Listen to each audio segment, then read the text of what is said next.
They say no place like home. That has always been the saying. No place like home. Do you know that there are so many people today that are outside Nigeria, black Nigerians or black Africans who happens to be a victim during slave trade?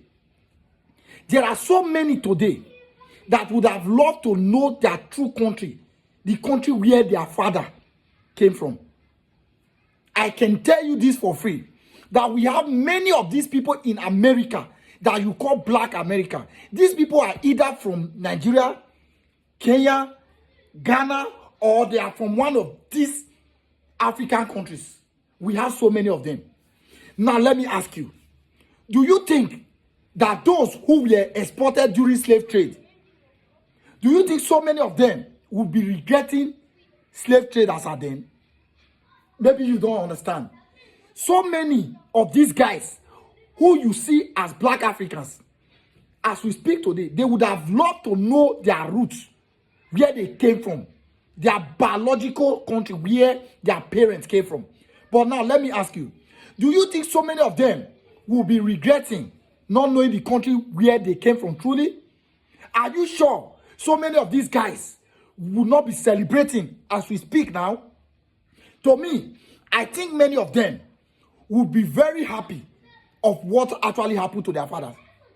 I know so many people will come after me and say, how can you be sounding like this? Yes. Now, let me tell you. There is a popular American musician, which I believe you can see his photo here. You can see it here, right? Ricky Rose, a black American, who I can tell you for free that Ricky Rose is an African product. Is from African soil, from either Nigeria, Ghana, Kenya, of one of all these African countries. I can tell you this for free. Are you telling me now that Ricky Rose will be regretting not having his way back to Africa, not knowing his biological parent country? Will anyone come out to tell me this? Going by the way things are today in Africa, these guys will be celebrating. They will be celebrating as we speak now. Celebrating the slavery and the slave trade that took time during their father. Because if not for what happened then, I bet you nobody like Ricky Rose would have been in America today. There would not have been anybody like Ricky Rose. Ricky Rose would have been one ordinary Nigerian or an ordinary Ghanaian who would have been roaming the street of Ghana or Nigeria without having anything to do.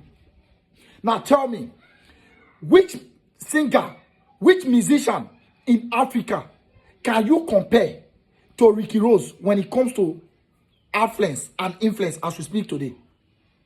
So Ricky Rose will be celebrating now as we talk. Ricky Rose will be very happy for the evil that this West did to his father, his parents then. Because some of us who happens not to be a victim, look at the kind of life that we are living today. Are we as better as those who were exported to the Western world? Then the answer is no. Argue this with me at the comment section. Tell me, would you have preferred to be in Ricky Rose's position, to have been a victim of slave trade, to be in the position that Ricky Rose is today? Or you would have preferred to be among those who never had anything to do with this slave trade? Tell me, would you have preferred not to be a victim, to remain in Nigeria and be suffering in Nigeria as we speak today? Drop it at the comment section, because I will be there waiting to hear from you guys. One love.